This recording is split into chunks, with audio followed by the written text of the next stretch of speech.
Can a diet that's mostly fat actually help you lose fat? You're gonna find out. This month, we're gonna try a 30-day challenge on the ketogenic diet.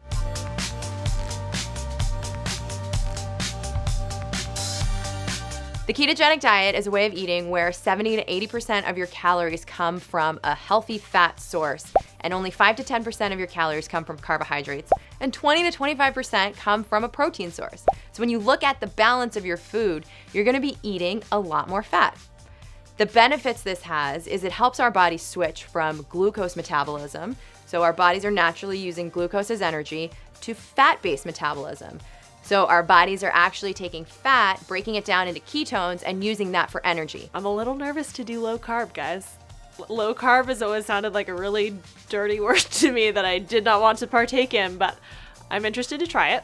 I'm nervous that I'm going to be, I'm going to be a little hangry. As a registered dietitian, I think the ketogenic diet is extreme and it's hard to follow, but there's a lot of good research that shows wonderful health benefits. The other concern too is how it's gonna impact my digestion. I'd like to see some weight loss. I feel like I'm trying different diets always to see, what works. I'm excited to see if I can actually go through with the 30 days. I think it's always nice to incorporate challenges. All right, 30-day Keto challenge begins now. Eggs, bacon. My eggs were cooked in the bacon fat and butter, and then a side of avocado. All right, so we're starting the keto diet today, and I just wanted to measure my ketone levels in my urine. So we have these little test strips. You measure it up against this to see, this means you're not in ketosis, this means you're actually in ketosis, and they're detecting levels of ketones in your urine.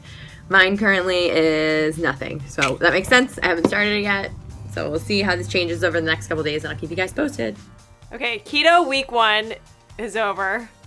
And what a weird diet is all I can say, because I feel like I am eating the greasiest, most indulgent meals, but I think I'm losing weight actually. I lost a lot of water weight in the first week and it really surprised me because I've been eating fat everywhere. I don't know, I don't mind tracking. I think for some people it can be a pain. So I've been trying to stay below 20 net carbs a day. You can see me doing some math because to figure out how many net carbs something has, you look at the amount of carbohydrates and then you subtract the amount of fiber. So that gives you your net carbs. If it sounds complicated, I'm just plugging things into an app and letting it do the work for me.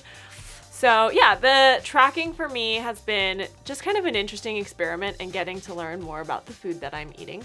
Something that is interesting about the keto diet is that you can in fact drink on it. I do think that is a nice trade-off is, yes, you have really low carb intake, but you can still drink hard alcohol.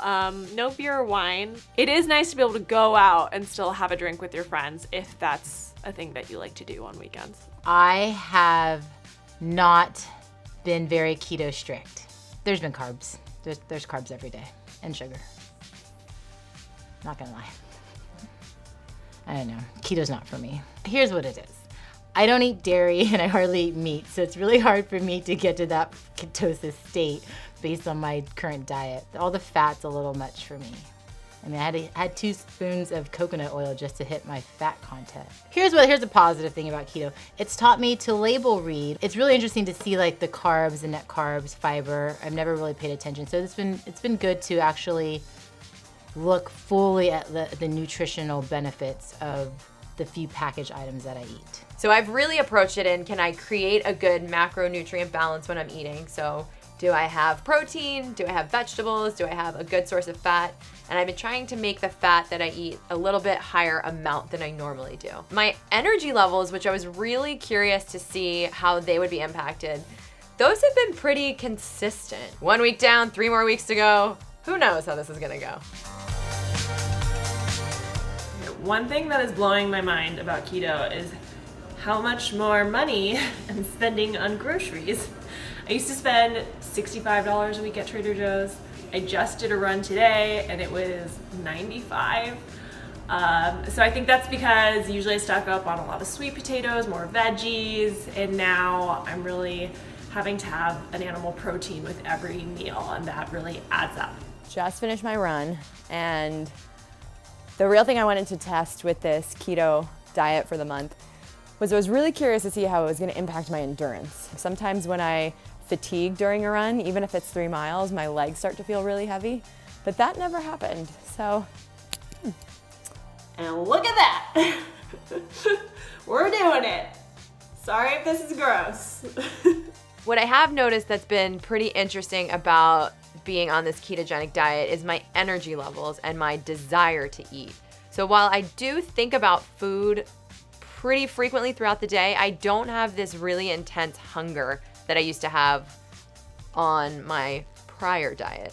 The best thing that I've had on this diet is Vanessa made lemon bars, and those were insane. Vanessa's lemon bars were delicious. They're so good. I don't know what she put in them. I do like the keto dessert options that I've made. So I like those lemon bars that I made. Those are really good. lemon bars? Lemon bars. Mood wise, I don't feel bad because I don't think I'm fully like going into keto or ketosis. I've had a lot more meat, so my digestion, to be honest, is not on point. I will say this though, I'm not terribly hungry come dinner time right now. I feel really good. I feel consistent. I feel like I'm getting the best sleep ever. I sleep really hard and I don't want to get up in the morning, which is unusual for me. One thing I am doing is taking Hum's Ripped Rooster supplement, which has 7 keto. And the supplement's kind of designed to just help your body process fat more efficiently. So it's kind of just like a helpful boost in your keto journey. I've been really fixated on sugar, and I was dreaming about M&Ms last night and today. Sarah, That was great. what you got there? Wait a minute! What the? You guys! I'm feeling good, mainly because I'm not 100% doing keto as correctly as I should, but I still haven't had any grains for the whole month of July, which I think is quite impressive for me. The one thing that I am worried about as far as my gut goes is just the idea that with so much fat, we're gonna tip off the diversity, and I'm really gonna start to grow out these bacteria that are eating fat primarily and that are starting to eat bile acids and things like that. So in the back of my mind, I'm just thinking like, oh God, my microbiome is gonna be shifted and potentially negatively impacted by this diet. No! I'm eating raspberries, and I can't be on a diet that makes me not eat raspberries. Nature's candy. Day 30. Still got it. Here's all the pizza that everyone else ate. Here is my salad. Last week of keto.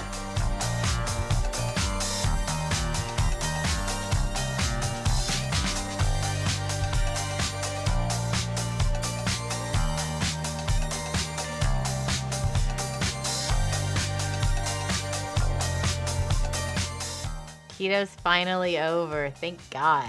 What I learned from keto is that it's really hard to eliminate an entire food group, such as grains and legumes. But I did learn how many carbs are in things that I never would have thought of, that being fruits and my coconut water and pretty much everything that we eat.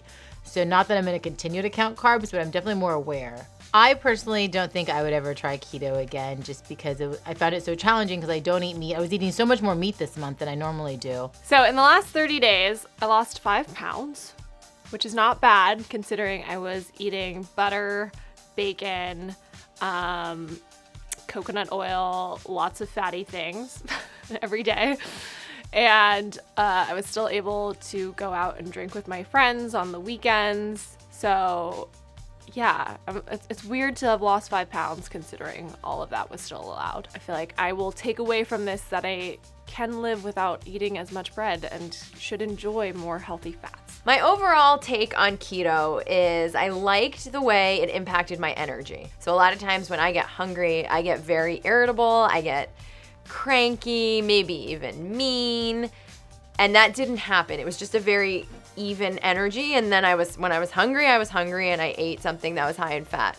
But I don't think it's something that's sustainable or realistic for the long term. The keto diet is something that I would recommend, but in small periods of time. I don't think it's something that most people should go on for an extended period of time.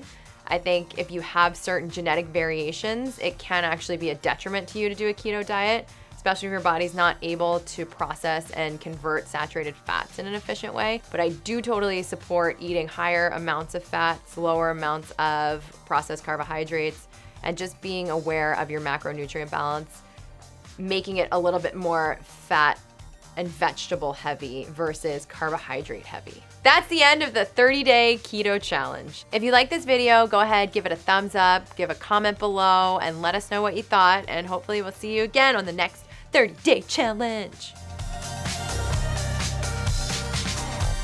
Okay, I have completed the keto. I'm gonna do one more. First one, retake. The best part was eating cookies. Bye-bye.